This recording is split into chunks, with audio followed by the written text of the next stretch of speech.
Halo teman-teman semuanya. Di sini kami akan menjelaskan mengenai materi pengaturan ruang kelas. Dalam penyusunan materi ini, kami beranggotakan 3 orang.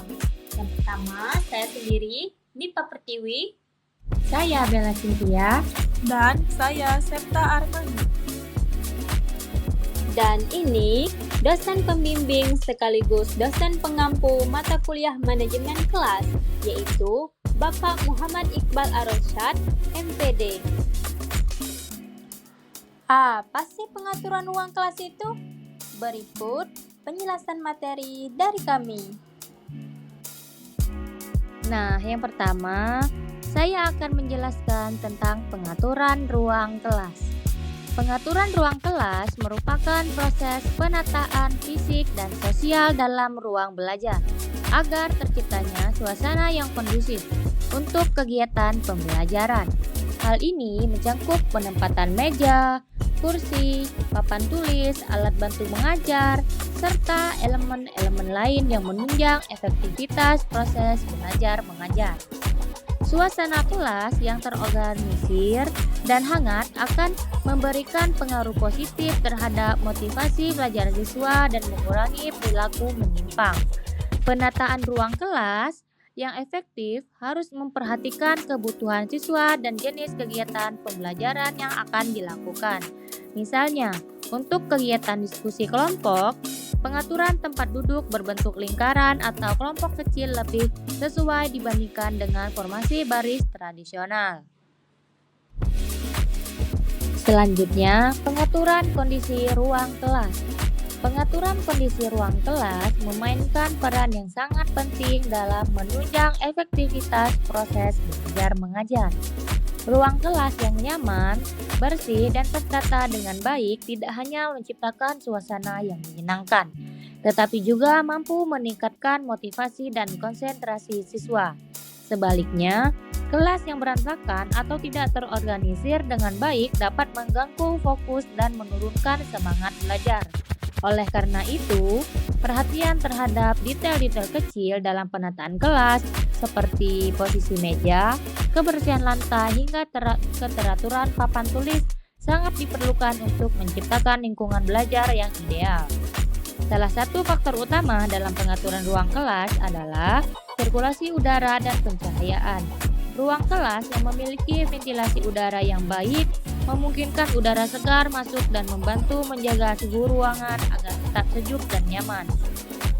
Penataan tempat duduk dalam kelas juga memiliki pengaruh besar terhadap dinamika pembelajaran. Tata letak kursi dan meja yang tradisional dengan barisan lurus mungkin cocok untuk pembelajaran yang bersifat ceramah, tetapi tidak selalu efektif untuk pembelajaran interaktif. Susunan kursi berbentuk U, lingkaran atau berkelompok dapat memfasilitasi diskusi, kerja kelompok, dan interaksi antar siswa yang lebih aktif. Selain itu, guru dapat lebih mudah menjangkau dan berinteraksi dengan setiap siswa jika penataan tempat duduk dirancang secara fleksibel sesuai kebutuhan kegiatan belajar. Selanjutnya yaitu pengaturan lingkungan fisik kelas.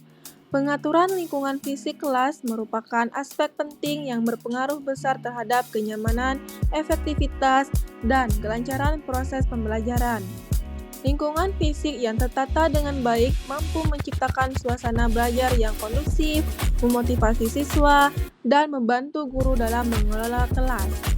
Penataan ruang seperti posisi meja dan kursi, pencahayaan yang cukup, ventilasi yang baik, serta kebersihan dan kerapian ruang menjadi faktor-faktor yang perlu diperhatikan secara serius. Ruang kelas yang terang, bersih, dan teratur dapat meningkatkan fokus belajar dan mendorong siswa untuk lebih aktif dalam kegiatan pembelajaran. Selanjutnya yaitu pengaturan tempat duduk siswa. Pengaturan tempat duduk siswa merupakan bagian penting dari manajemen kelas yang berpengaruh langsung terhadap efektivitas pembelajaran. Posisi duduk yang tepat dapat membantu siswa lebih fokus, mengurangi gangguan, serta meningkatkan interaksi antara guru dan siswa maupun antar siswa. Pengaturan ini tidak hanya berfungsi secara estetika, tapi juga sebagai strategi pedagogis untuk menciptakan lingkungan belajar yang positif dan produktif. Yang terakhir yaitu pentingnya pengaturan ruang kelas. Mengatur ruangan kelas secara rapi dan terstruktur memiliki pengaruh besar terhadap kenyamanan dan efektivitas proses belajar mengajar. Ruangan yang tertata dengan baik menciptakan suasana yang kondusif, membuat siswa lebih mudah berkonsentrasi dan merasa nyaman berada di dalam kelas. Pengaturan ruang yang efisien juga memudahkan guru dalam mengelola kelas dan melaksanakan berbagai metode pembelajaran. Penataan tempat duduk yang memungkinkan interaksi seperti model berkelompok atau melingkar dapat meningkatkan kerjasama antar siswa. Interaksi sosial yang baik mendorong perkembangan keterampilan komunikasi, kolaborasi, serta saling menghargai antar sesama. Hal ini mendukung pencapaian kompetensi abad ke-21 yang sangat dibutuhkan dalam kehidupan bermasyarakat dan dunia kerja. Baiklah, itu saja materi dari kami. Sekian dan terima kasih.